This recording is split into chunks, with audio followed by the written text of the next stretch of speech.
issues or holding public office until the impeachment case is done and dusted. Okay. Let me hear what Kumola has to say in terms of going forward. What should Professor Kindiki now think about, and also the government as well? Because, like Willis had said, the realignments has been done, and also the Uri also alluded to it. The realignments have been done. So now the people are wondering, so what's in it for us? And I think that's either Langata Road, and they're actually just coming in. Yes, that's a Montokedo, now the designate Deputy President, Professor Kindiki, making its way through to KICC. That's the Langata Road area. They're just coming in. They should be in town maybe in the next 6 minutes or so. But what now should the focus be on? Trevor, what you're seeing there shows you that power is sweet, but it's also transient. A month ago, the same people were clearing for Gachagua. So now they're clearing for someone else. Yes, and there will be another DP, one way or the other, in a couple of years. Yeah. So, of course, my classmate here, Willis, is also the deputy party leader for Safina. Yeah. And God willing, his dreams will come true since they have a leader. Look, I think that elections in 2027 will most likely be won based on economic policies and social policies that this government and not ethnic mobilization. Most likely not. I am not ruling out ethnic-based voting, but the fact is the demographics are changing so fast, and the group that I teach, the group that I interact with, are not so ethnicized as is my generation and the generation ahead of us. So I think that Professor Kindiki, who is a brilliant guy, and the president and their team should now refocus, let their legal team fight the petitions in courts.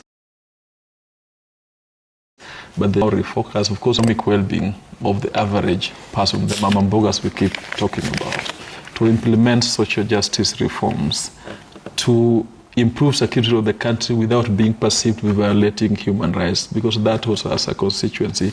And even the papers today are indicating that our international partners are not very happy with the perceived abductions, state-led abductions that are taking place, of course, disappearances of activists and all that.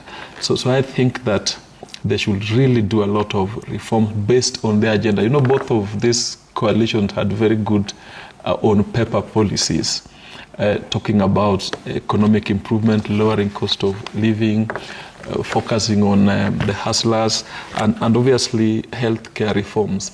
I am one of those, and this is the first time I'm talking about this, I'm one of those who support healthcare reforms.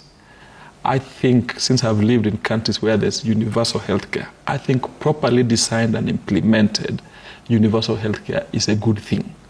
It will, for those of us who are fairly known and who get requests to contribute to health issues, to contribute to education issues and all this, I think it will also help us reduce this black tax, this burden that we have from the village every now and then, if there is genuine universal health care. Because the money that I use, for example, per month, helping treat people, majority of whom I don't know, contributing to funerals and all this, is too much. And it's not sustainable. Yeah. So healthcare reforms, I think, is a good thing. I've also been in jurisdictions that have universal free education, free public education, where your status does not matter. And also means tested, where those who are rich pay more. And I know it works.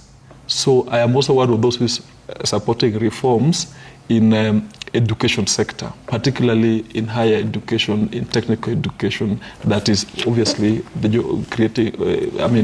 designed to secure the jobs of the future. The bigger question is that everyone seems to be concerned that the implementation of these reforms is not really well explained, is perhaps overburdensome, or perhaps hurried, or not gone through.